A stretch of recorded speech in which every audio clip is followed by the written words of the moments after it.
Everyone, and welcome to this episode of Inlay Terms. I'm your host, Payman Ascari, and today we have my friend, Mr. Scott Spidle. How are you doing, Scott? Oh, not too bad. Been better, been worse, but it's good to be on here and finally do this interview. We've discussed it for a while, and it's time to do it, I think. Yeah, I've been trying to encourage you to come on because I'm really interested in what you know about Ukraine. The other day, you and I jumped on a phone call, and I was actually just blown away. It just shows how topical my understanding of that was. Before we get into that, I believe you were your former PPC candidate. Maybe if you could tell the audience a little about yourself. Sure thing. It's probably a good little jumping off point. I happened to run for the PPC in the 2021 election. It was largely due to what took place in our country during COVID. I'd actually experienced a severe case of COVID. I was one of the unfortunate few that did come down with a severe case, mainly due to pre-existing conditions.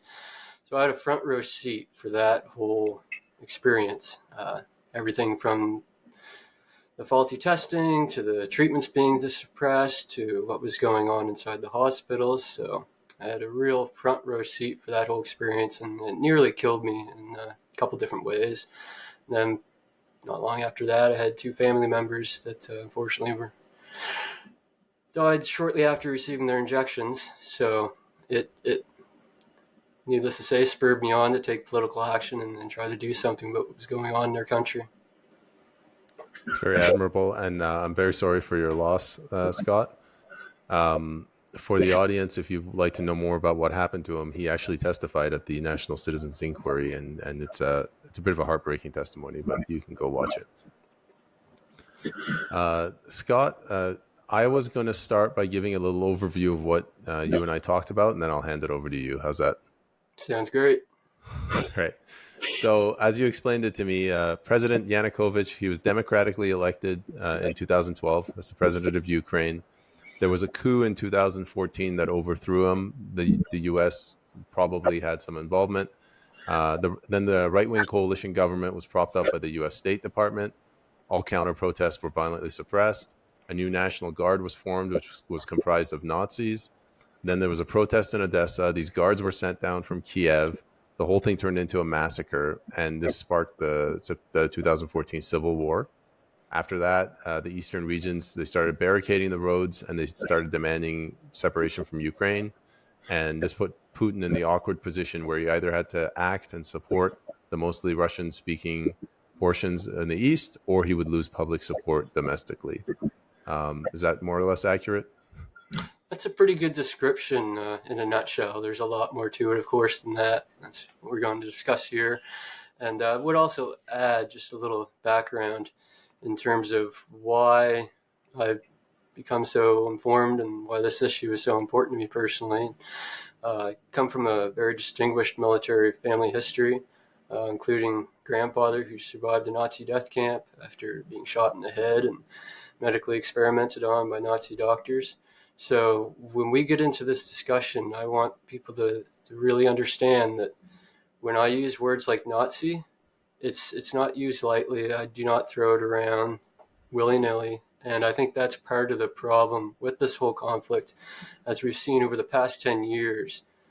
Just regular, normal, wholesome, democracy-loving people have been labeled as far-right extremists or Nazis just because they support Trump or they disagree with some of our political leaders and their policies.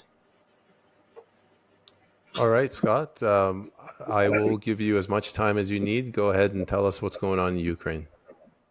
All right, the best way, I was thinking about this, best way to work it, describe it, I think we'll just do exactly how I explained it to you on the phone the other day. I was thinking about doing it reverse engineering from what's taking place now, going back to how it began. But I think starting from the very beginning, I think would be the best way for people to understand how things have developed to the point where we're on the brink now of World War III, and the situation is so dire. As you mentioned before, there was a previously elected government, Yanukovych. He was largely maintaining a neutral position, which many people in Ukraine were perfectly fine with having trade relations and political relations, both with the European Union and Russia. especially given the historical significance of the region and the nation. There was, in the years leading up to 2014, a large social and political movement to join the European Union. This was mainly driven by the Svoboda Party, led by Ole Tanibuk. Sorry for pronunciation on these names, but the Slavic ones I'm still trying to wrap my tongue around. And that developed in the shape of rallies, protests, political speeches given by the Svoboda Party officials like Ole.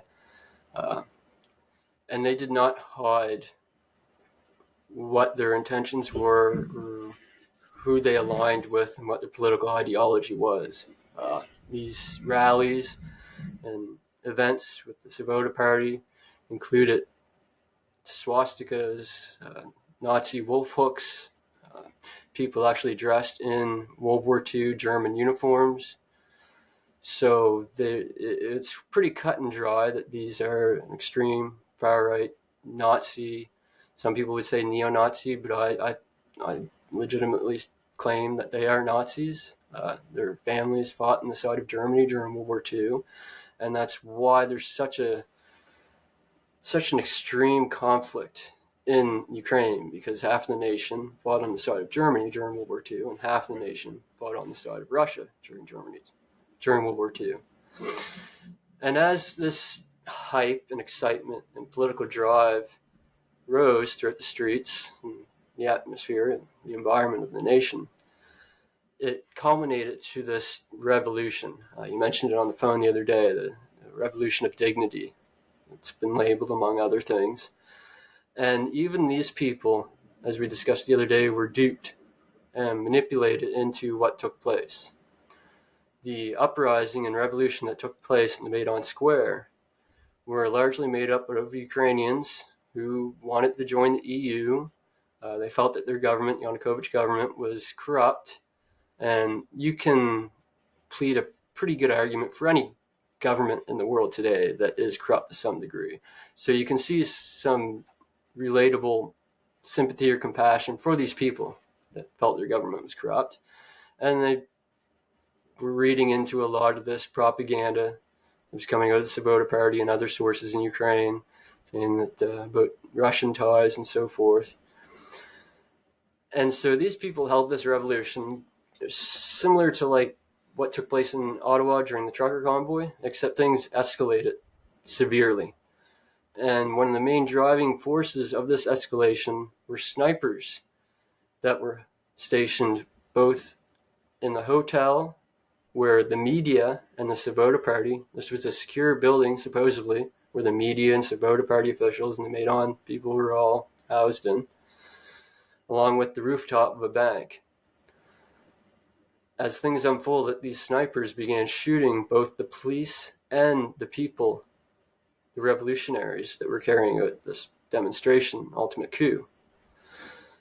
And that really escalated things at the time, especially in the moment.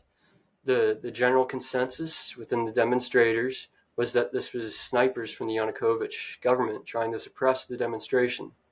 And there were snipers that Yanukovych government did deploy, but they are counter snipers trying to find and eliminate these other snipers.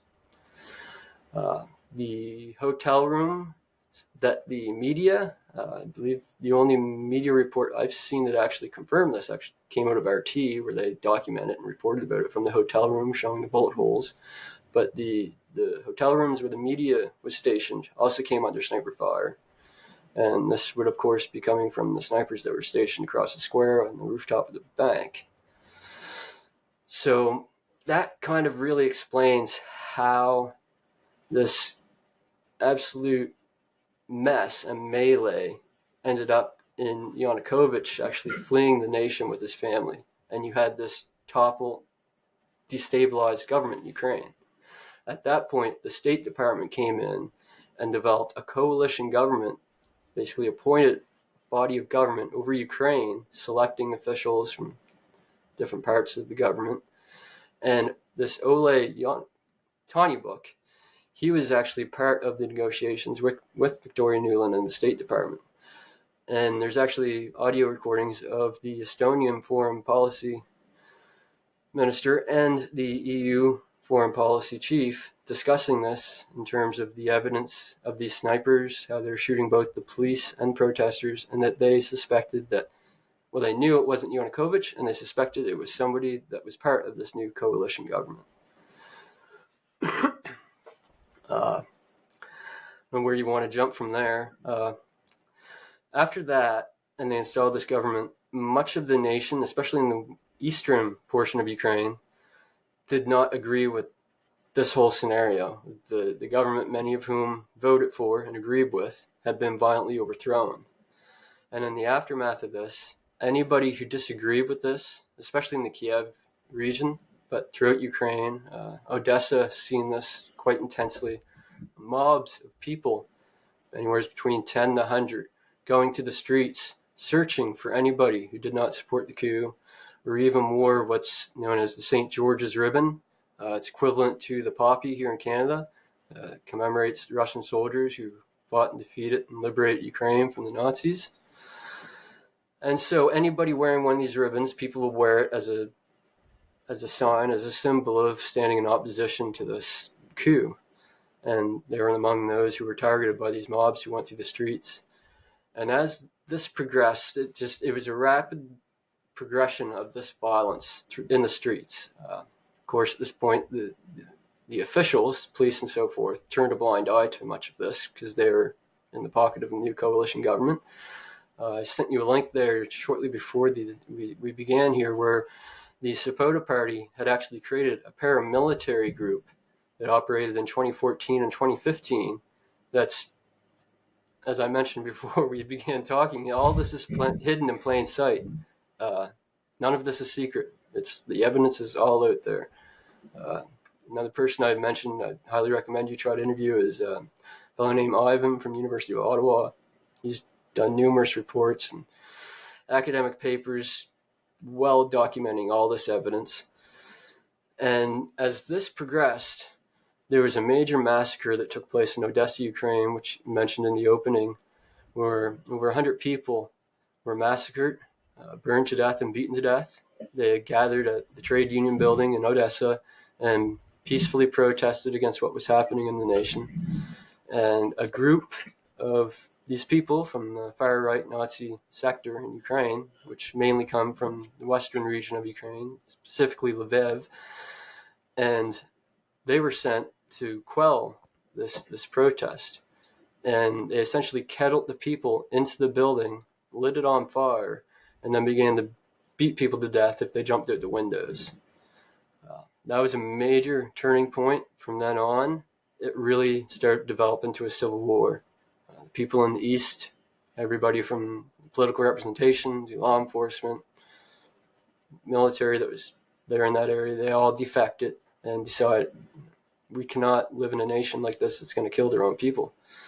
So they decided to separate, both ideologically, politically, and physically, with roadblocks in the streets. So at this point, the Kiev regime was starting to send the military to eastern regions to suppress and quell the opposition.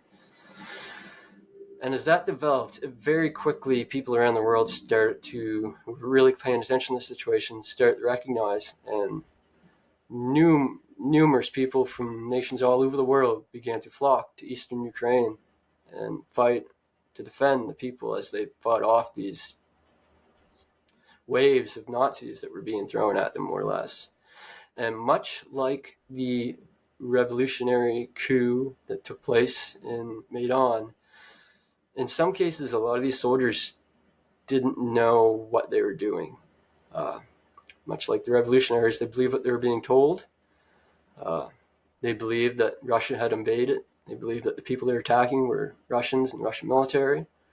In some instances, the artillery people firing the rockets and mortars and so forth, they'd be captured and they'd actually show them footage of the victims that were killed or injured from their shelling attacks, and they'd just break down in tears, just absolute manic attacks, because it hit them. They realized, okay, the targets we were told to target were not the Russian military. They were our own people. They were women and children. And things just escalated and escalated more and more from then on. Some of the punitive measures that were taking place against Ukrainians were pretty extreme in terms of not only the paramilitary unit, but also a National Guard unit that was formed, which consisted entirely of Nazis, who would go into the eastern regions of Ukraine and interrogate families and do some of the most horrific things that I would not even want to repeat, to try to extract some information about the separatists, where they were and what their plans were, and so forth.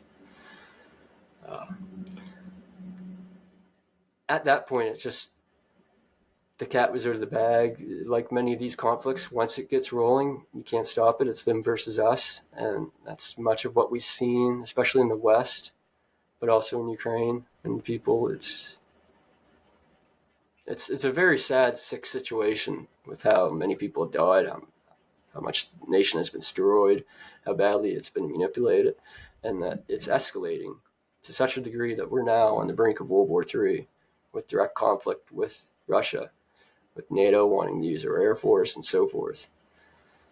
So it's just imperative that this information be known widely to people and understand how this conflict started, and that the very real Nazis were at the heart of starting this war against their own people. And what we've seen this past weekend with civilians being attacked on the beach, that is the kind of attacks that have been taking place in Ukraine by the Ukraine military against their own people for 14 years now. And that's what people have really missed and do not understand. And to that point, as I explained the other day on the phone, even the people who are against this war do not fully grasp this or understand this. A lot of people believe NATO was used to, or they were behind starting this war to antagonize Russian invade. And there is a degree of truth to that, from my opinion, but it was only in the sense that the CIA, State Department, and so forth that work with these Nazis, and I shared documents with you the other day that were declassified from the CIA that very clearly document State Department and Justice Department operations in Ukraine with World War II, a most wanted World War II Nazi criminal, no less. And this was an ongoing program for propaganda and assassinations during 1990. They've been working with the Nazis in Ukraine since World War II.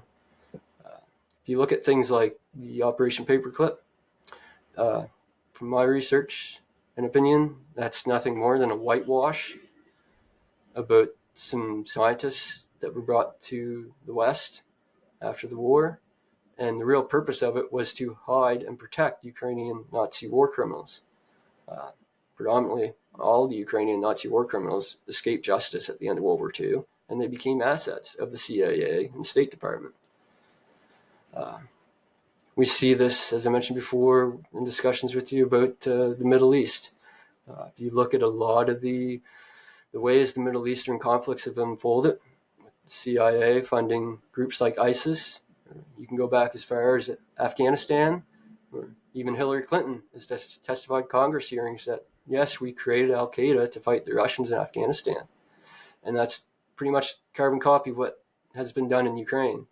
And they've backed these extremist groups, in this case Nazis, to create this conflict with Russia.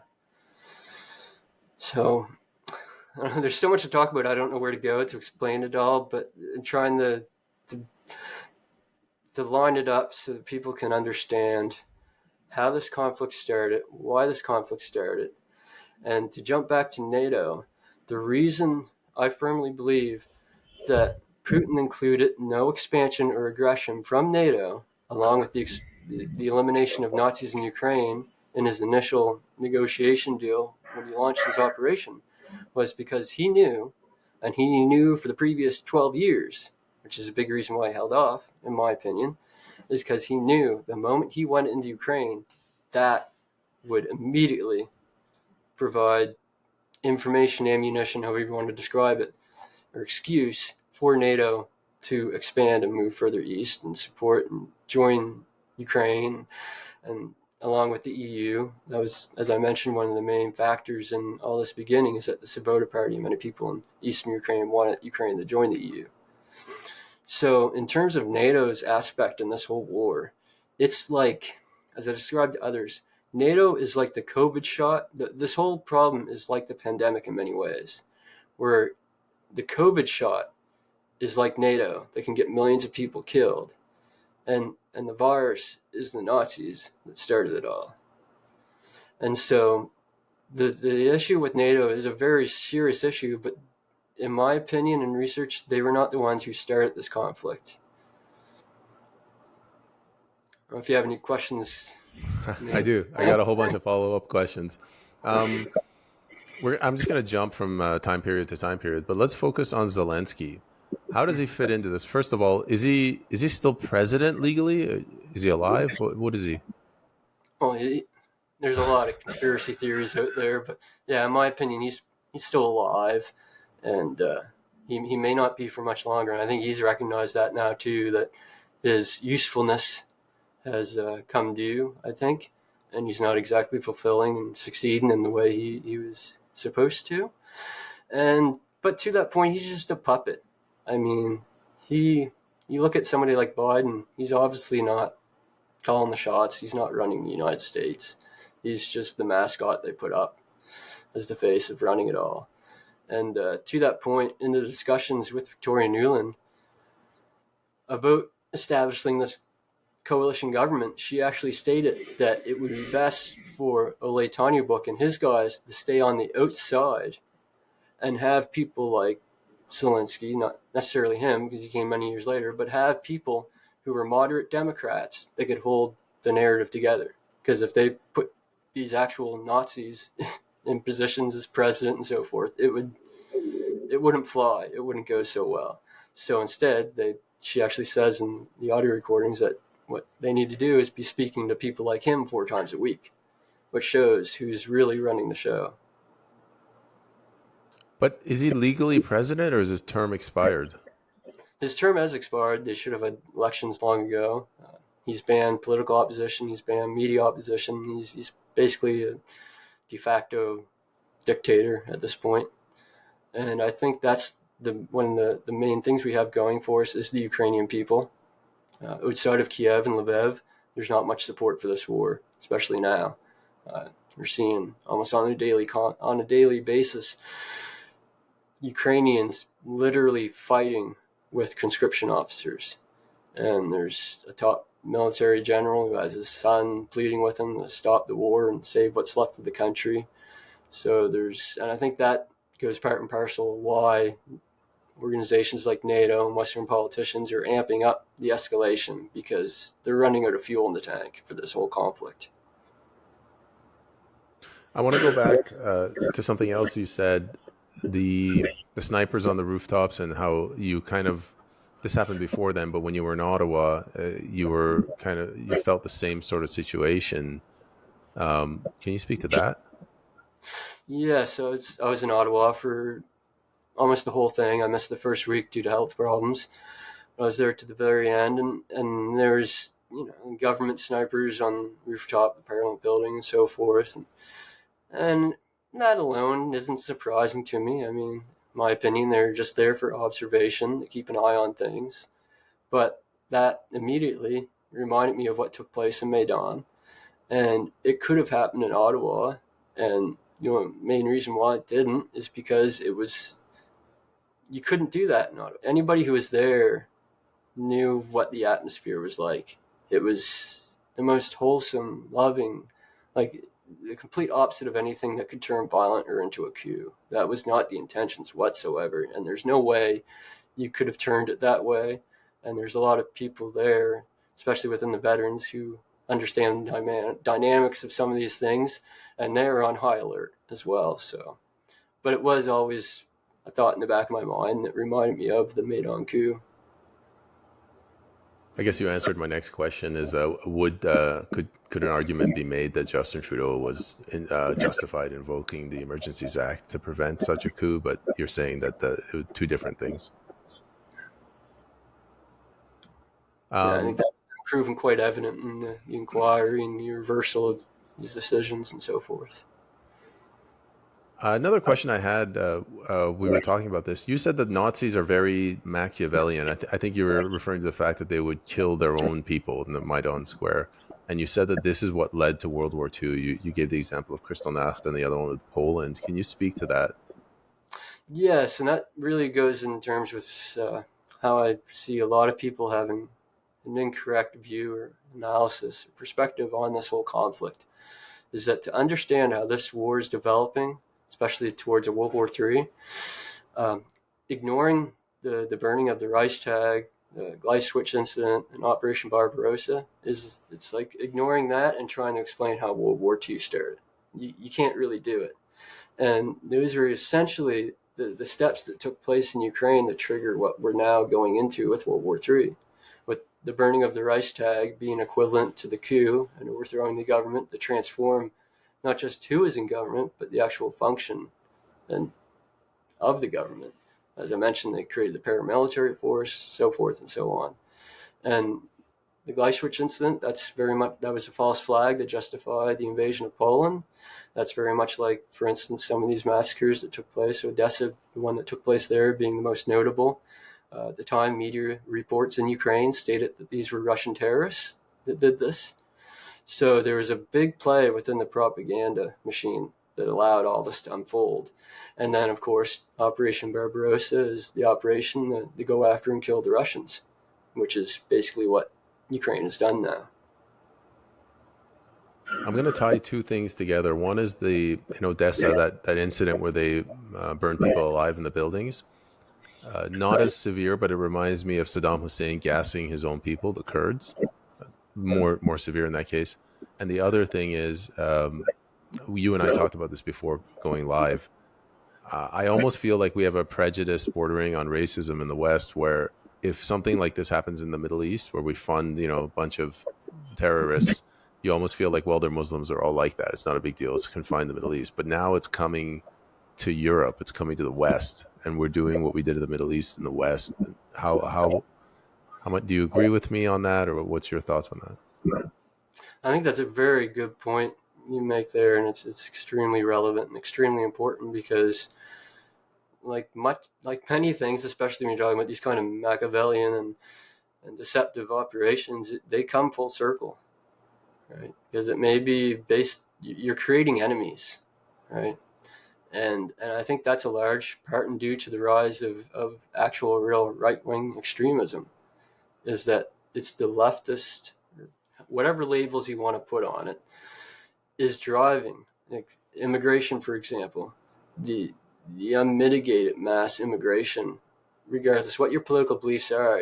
You have to realize that this is unsustainable, even just the housing. And depending on what political background you come from is the perspective you're going to have on an issue like that.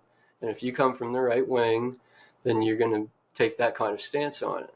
And you're going to not necessarily become xenophobic, but you're in that spectrum, right? And that creates the sort of Hegelian dialectic, I guess, if you would, to have the two opposing sides, as we often talk about, probably about left, right wing political parties, and they're really just two wings of the same bird. I guess this question is going to be a little bit sidetracked. I'm bringing it back to Canada.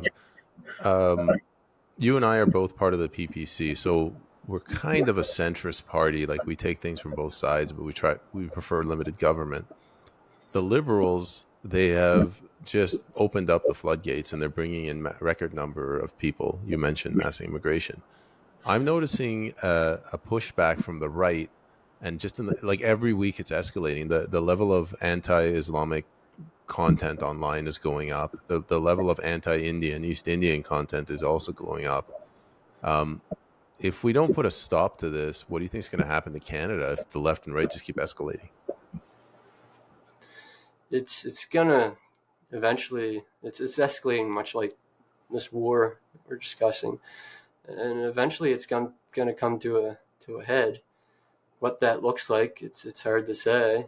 I'd say that largely depends on who we have in power politically, what the media is doing, how they're reporting the situation, and on some subjects, we have seen the media and political figures pull a complete 180. We've seen that on some issues with COVID, for example. We had a big CNN host who promoted the shot and said people were conspiracy theorists and getting people killed for telling people not to get the shot, who are now themselves coming out and saying that they themselves are injured because of the COVID shot. So it's going to be interesting moving forward, because as things get worse, and I think we're seeing this within the globalist elite faction even, is that people are reading the tea leaves and seeing how bad things are and how bad things are going to get, especially when you're talking about the financial system, the economy. We have very wealthy people in society that are reading the tea leaves, and they're quickly beginning to realize they may be a wealthy person today, but in 10 years, what's that going to look like? So they're starting to take notice to a lot of these issues, and it'll be interesting moving forward, that's for sure. And just to jump back on another point, your previous question, with the whole right, left, and the rise of all these ideological beliefs and going to extreme measures, you look at something like BLM on the left, or Antifa for that matter, right? Like, they're the extreme. I'm sure most people on the left would say they do not represent their values and so forth. But you also see the same thing taking place on the right. There's so many different ways to dissect it, but there's no denying that there's a rise right now in the right wing against Jewish people. It's kind of an elephant in the room nobody wants to talk about, but it's real and it's true and it's happening. And in my opinion, both of those issues, whether you're on the left supporting BLM or if you're on the right going against the Jewish people, it's the same thing. And they're both scenarios are being contrived by the same globalists who create these conflicts and create these problems that drive people against each other. I guess we could talk about that actually. Ezra Levant, he's a figure that's been on my mind lately.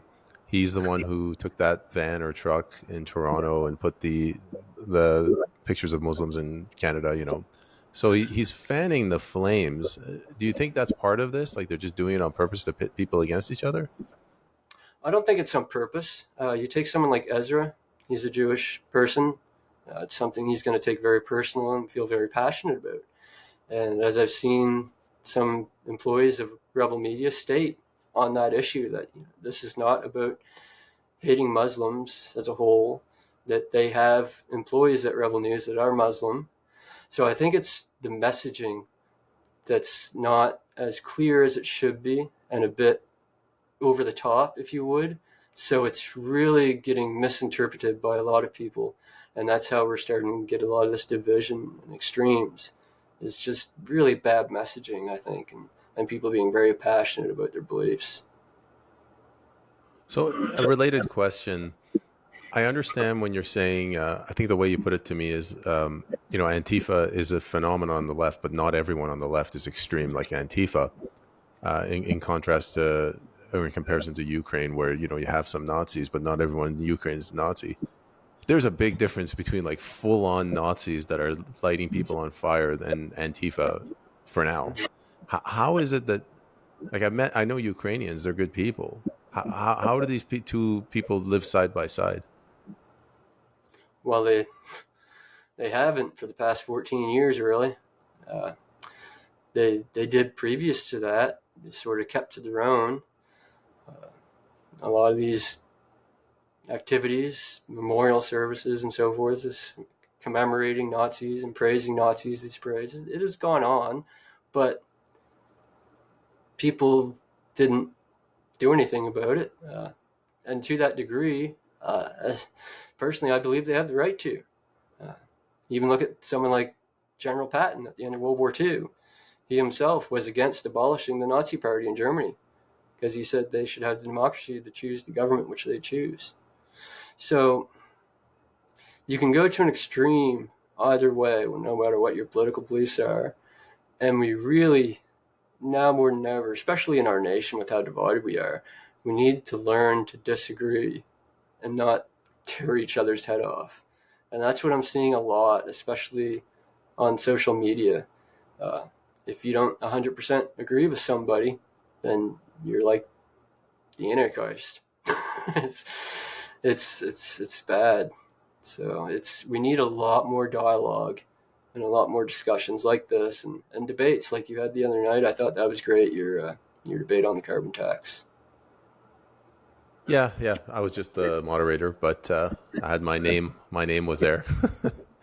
um, Scott, what else did I want to talk to you about? Diagolon. So somebody on the left, like an organization like Anti-Hate, I don't really like him, but could they make the argument that Justin Trudeau is justified in going after Diagolon because if they don't stop them now, Diagolon's going to turn into like these Nazis in Ukraine?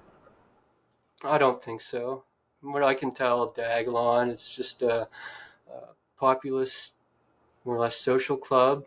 Uh, People that get together, like-minded people, and they're trying to make a difference in our country, get information out, and so forth. And and they this is one thing that others have caught on and don't do anymore because of it, is that the government and media will take satirical pieces or jokes and present them as legitimate and literal. And that's what they've done with the Agilon. They've taken them as this sort of parody extremist group, is what they are. They're in a sense of making fun of the government for accusing them of who they are, right? But at the same time, the government is using that as an excuse for some of their legislation, some of the things they do. So it's a real, it's they're using it as ammunition against us, in my opinion. But they're, as far as I can tell, well-meaning people, and much more to say than that. No, Diagolon is something I talk about a lot now because I still don't really understand what it is. So I'm prodding and probing and asking people to explain it to me. But we don't have to do that today. Um, like what's going to happen to Ukraine now? I feel like Canada is trying to assume a role.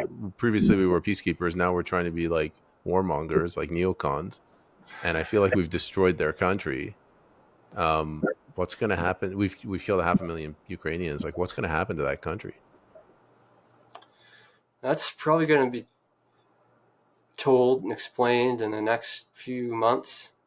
Things are coming to a head. As I mentioned, they're really running out of fuel for this conflict, which is why they're ramping up for the NATO and other forces to aid them, literally boots on the ground or Air Force in the air. And it's going to either go full bloom in the World War with conscription across the board in America and across Europe, which there's a lot of chatter of now. The Prime Minister recently stated that you'd like to see British teens who refuse or evade forced conscription have their bank accounts seized and have their driver's license suspended. So they have every tension. They're working out the details, and that's what their plan is. And I think the greatest opposition to that plan fulfilling itself is the people. Much like I stated, how the people in Ukraine are one of our best hopes in bringing an end to the war in Ukraine. And if that doesn't happen, I think we're going to see Putin take the gloves off, which he has been doing more and more. After this recent attack on the beach, they've pulled back the reins a little bit more again, sort of on the military. They're using some pretty heavy weapons now, where otherwise they wouldn't, in terms of not destroying cities in some of these combat zones. They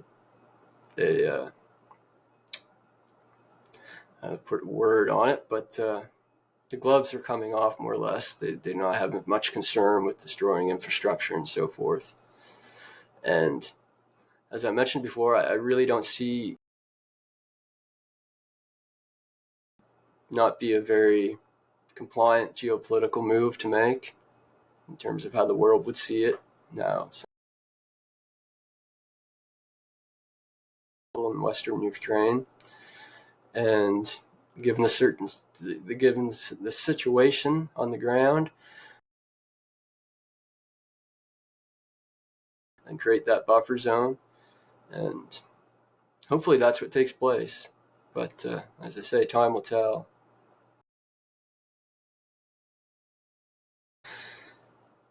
how this unfolded. Something people should really understand is the ethnic Russian of this in 2014 and 2015. Uh, they believe these far right people, they were human. Much of their rhetoric is very blatant in this regard. Since 2014, they've been rallies in the streets, mainly for geopolitical reasons. They're not stupid. But they're when I first seen this person come public or was made aware of it, I thought it was a spokesperson. Stated in a recent video that the Russian people inherently want to be slaves because of their history. Derogatory the nature of these far right Ukrainians and what they think of the Russian people. And months following, there's a lot of graffiti, especially in cities like Odessa and Kiev and Lviv, where there are no Jews, these kind of extreme Nazi rhetoric. This question just that have Nazis since holdover since World War II, like Poland or any of those guys? There is a fair, especially during the 1990s, there is far right Nazis in Eastern Europe where whole villages worship. So it's sort of been something that's always been there since World War II and just simmering under the surface.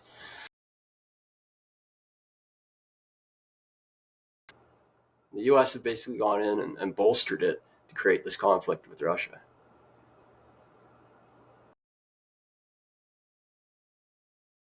It was my understanding that the draft was deemed unconstitutional, or it was, didn't they have a constitutional amendment after the Vietnam War to outlaw this?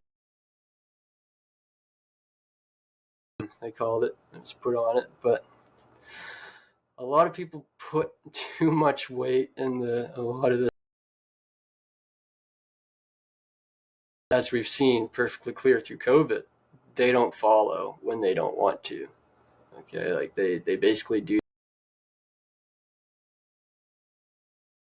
NATO is that we're starting to see that now with NATO, is that they're throwing the rule book out for NATO, saying, okay, yes, we're going to use NATO aircraft for the war in Ukraine now, when that directly in violation of the.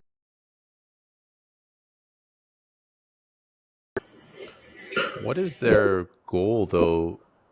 I mean, there's an election coming up. Biden screwed up yesterday.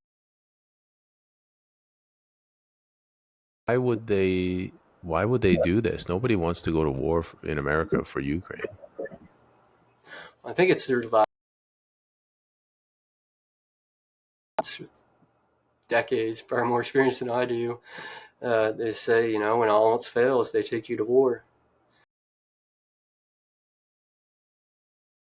And done with the aim and goal to change the world.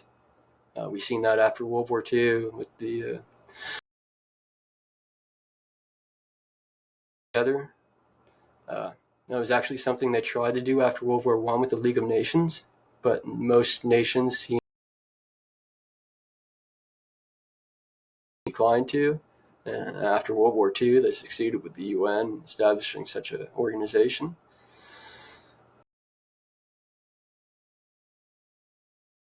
In regards to that, but it slipped me. Sorry, what was your question? It may remind me. Want this war if it's an Oh, election yeah. season? Yes. Well, as I mentioned, these kind of wars, world and how it functions. And right now, for the past number of years, we've heard from the World Economic Forum and Klaus Schwab speaking of the Great Reset. I believe this falls into that just like COVID did in many ways and functions, including financially. They want to bring in a new financial system, central banking, digital currencies, etc. And in order to do that, they must first create the crisis and bring down Western economic and financial system. And that's essentially what's playing into the hands of this conflict economically. And also, in a way, they want it to suppress and go after Russia, as it's been growing and developing into a world power since the fall of the Soviet Union. And that's something that's in direct competition or opposition to the globalists and their agenda. And so there's multiple reasons I see behind this whole war, which is often the case with most wars. These major wars are not usually fought for one reason. Something just came to my mind. There was a recent terrorist attack inside Russia. I think it was a mall or a opera house. What? How did that tie in? Was that Ukraine was blatantly behind that? The one at the concert hall you're referring to? Yes. That there's a lot of conflicting reports and analysis about that attack. In my opinion, it was actually ISIS heavily involved with that attack, in conjunction with Ukraine, providing transport back into the nation, resources, and so forth, to actually carry out the attack. And the reason why I firmly believe that, and I don't just say, oh, it's just the cutout and it's actually Ukraine, is because ISIS has actually been in Ukraine, fighting in Ukraine against the Russians for a long time, since at least 2015, from what I'm aware of. And which isn't a surprise, given what we spoke about in terms of the CIA and State Department backing these same organizations in the Middle East, but also because the Muslim Brotherhood have been allies with the Nazis since World War II. So they're the common brotherhood. So in that relationship, I would say yes, that was a combined terrorist attack in Russia in coordination with ISIS and Ukraine, and that gave Ukraine the plausible deniability that they weren't behind the attack and that it was ISIS. And I would say a similar thing about the recent terrorist attack that took place in Russia the past weekend that has gotten very little coverage due to the attack on the beach. But there's a church, synagogue, and police posts that were all under attack. And this was a sophisticated, coordinated attack took place in multiple cities, two cities that were like 70 miles apart, coordinated. And immediately Russia blamed Ukraine for that attack. And that took place in the region near Georgia. And it's actually something I spoke about during a separate interview last year, where as things escalated, I wouldn't be surprised to see the globalist force powers, whatever label you want to put on them, would try to open up a second front in the war with Russia. But thankfully, it doesn't look like that's going to develop because they immediately seen through it and blamed Russia. Russia blamed Ukraine. I was going to ask if you could explain for the audience what is the Muslim Brotherhood? Muslim Brotherhood is essentially an extreme Islamic organization that feeds into, it's like a feeder group of all these lower, smaller organizations, ISIS, ISIL, Qaeda, you name it. And why doesn't the CIA just take it out? I mean, do they use them? Do they work together? Yeah, they hate the words to use the word, but they recognize them as an asset, much in the same way that they've used Nazis in Ukraine as an asset in this conflict against Russia. So it's very evil, in my opinion. And I for the life of me, I cannot understand why, especially this issue with the Nazis and how the CIA and State Department have been working with Nazis with propaganda and assassination programs in Ukraine and other programs, and it's never been addressed by any political leader or anybody, really, even in the media. And I think it's because it's such a little known aspect, and it's also a very embarrassing issue. I think there's a lot of people in the political world that want nothing more than this to go away, people not know about it, people not talk about it, because it involves administrations especially in the United States, have gone on for, well, since World War II, that have been aware of this and have either been complicit or supportive of it. And as I say, I think one of the main reasons was because if this information came out, became public, it would, well, as it says in those CIA documents with Lebed, the most wanted World War II Nazi war criminal, is that if when his funding was threatened to be cut back for his assassination propaganda programs, he threatened the CIA officer with going public with disastrous consequences. And that's exactly what would happen if people became aware of this information. It would be disastrous for the U.S. government and intelligence agencies like the CIA. Well, this wasn't a very cheerful episode. It's a dose of reality. Scott, we're at the end of the episode. Do you have any final thoughts? Final thoughts. I would just say it'd be really good for people to look into this information. Like I say, it's all hidden in plain sight. Even on Wikipedia, they have the Svoboda Party listed as far right party. They have it listed with underneath their party. They even have the if you search on Google, Bing, or something like that, and it brings up the organization on the right hand side of the screen. Below that, it even lists the Nazi wolf angle, wolf hook. So just open up your eyes, be open-minded, and take an unbiased view and look into things, because it's all there. It's all public. We just need to recognize it. And where can people go to learn more about you or to follow you on social media? Follow me on Twitter at Spidle_Scott. That's Spidle. Been posting quite a bit of information about Ukraine over the past since I've had the account, I guess, but and more intensely the past few weeks as things have escalated to such a dire situation with this war. And I would also recommend.